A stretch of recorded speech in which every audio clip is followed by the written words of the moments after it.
Welcome to this explainer. Look, if you've ever found yourself staring at your phone at 2 in the morning, totally agonizing over whether you should hit send on that I miss you text, let me just tell you right now, you are not alone. And more importantly, it's not a lack of willpower. It's actually biology. Today, we're going to unpack the exact step-by-step psychology of navigating a broken heart, and we're going to solve the ultimate post-breakup dilemma. We'll map out the hardcore biological realities of heartbreak and show you exactly how to take your power back using the very real dynamics of human behavior. So let's just dive right in. Let's start with a universal truth here. Secretly, anyone going through a broken heart is profoundly torn between two incredibly urgent but seemingly totally opposite desires. I mean, you probably wouldn't admit this out loud to your friends or family, right? They're all probably telling you to just forget him, block his number, go out and have fun. But deep down, there's a really loud voice in your head asking, how do I get him back? Well, at the exact same time, there's another completely exhausted voice pleading, how do I just move on? To really understand this, we have to validate the intense internal conflict going on in your brain right now. You're basically being pulled apart by two massive forces. On one side, you have the pain. It's that sheer agonizing physical and emotional trauma of missing them. It literally hurts to wake up. But on the other side, you've got this paralyzing fear. It's that terrifying thought whispering, what if I'm letting go of the person who's actually meant for me? It is absolutely 100% normal to feel completely stuck in this tug of war. But here is the massive plot twist from our source material today, and I think it's going to let you breathe a huge sigh of relief. The path to moving on and the path to getting him back, they are exactly the same. You don't actually have to choose which goal you're working toward right now. The identical psychological process achieves both things.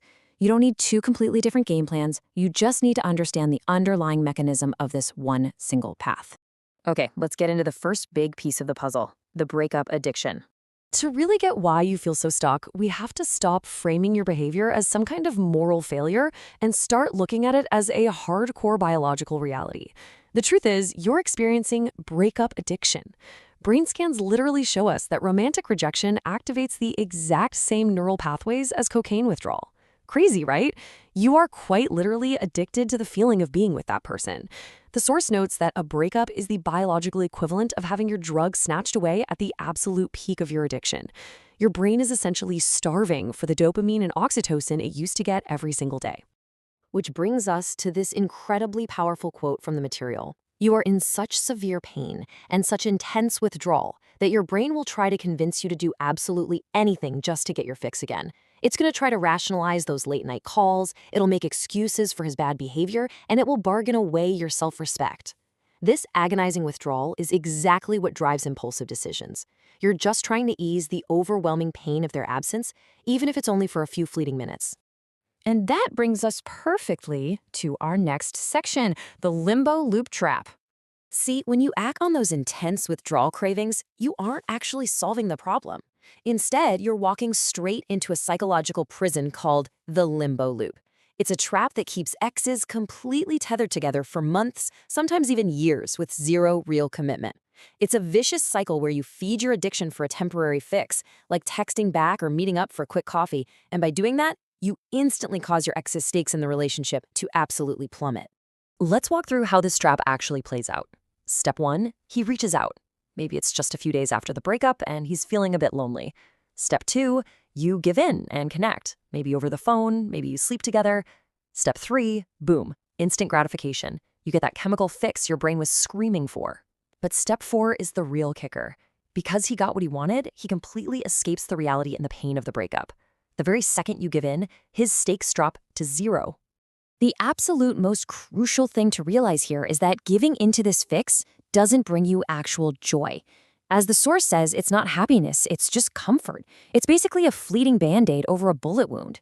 Sure, you get something out of it for an hour or two, your heart rate finally settles down, you feel a false sense of security, but the second he leaves, that withdrawal crashes back down on you and it hits twice as hard. It keeps you perpetually stuck in this gray area where you can never heal and never actually move forward. Meanwhile, think about what's happening on his end. By participating in this limbo loop, he gets all the incredible perks of having you around. Free validation? Check. Emotional connection? Check. Zero consequences for ending the relationship? Check. He never actually has to get over you because you're practically volunteering as his emotional safety net. He gets to soften the blow of his own decision while you're left taking all the emotional damage. So, how do we flip the script? Let's move to section 3, raising the stakes. If you want to change his behavior, or honestly, if you just want to get your own life back, you have to change the rules of the game entirely. Think about human nature for a second. We only take meaningful action when the stakes are real. We fight for food when we're genuinely hungry. We finally start chasing our dreams when we realize time is literally running out. And most importantly, people only commit to relationships when they feel a very real, tangible threat that the relationship is going to permanently slip through their fingers. Comfort does not breed action. Consequence does. So, to put it as bluntly as possible, feeding your addiction destroys his stakes. Every single time you accept that late-night text, every time you agree to meet up, every time you offer emotional support to the person who broke your heart, you are actively destroying the exact stakes he needs to feel in order to want you back. You are telling him loud and clear through your actions that he doesn't need to commit to you to have access to you. Which brings us to the ultimate solution in our final section, the no contact period. If the limbo loop is the disease, no contact is the cure. And let's be clear, this is not a game you're playing, it is a strict boundary. First, it requires a complete, utterly clean break. Second, you have to start immediately. Even if the breakup was months ago and you've been stuck in limbo this whole time, that ends today. Finally, the source recommends solidifying this by writing a letter. Actually, scratch that. It's not some dramatic manifesto, just a clear, calm statement letting them know you understand this is a clean break and that you are moving forward on your own path. Now, I'm not going to sugarcoat it. Initiating this is going to trigger that brutal chemical withdrawal we talked about earlier. It's going to be incredibly hard. Heartbreak is, without a doubt, one of the worst pains a human can experience. But the source offers this really profound reassurance. Better times lie ahead. Stepping into this no-contact zone, meaning absolutely no texts, no social media stalking, no accidental run-ins, is the only guaranteed way forward. It literally starves the addiction so the real healing can begin. Because when you aggressively enforce this clean break, one of two amazing things is going to happen. It's basically the ultimate win-win. Either you will heal, completely move on, and find someone so much better suited for you, someone who would never risk losing you in the first place, or you give your ex the genuine, unfiltered opportunity to feel your absence.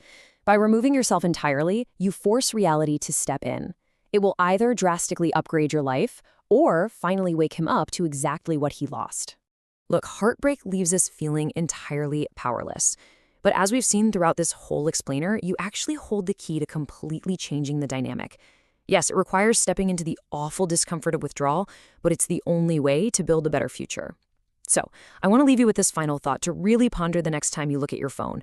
Are you going to settle for fleeting comfort in the limbo loop? Or are you ready to raise the stakes, break the addiction, and take your life back right now? The choice and all the power is entirely yours.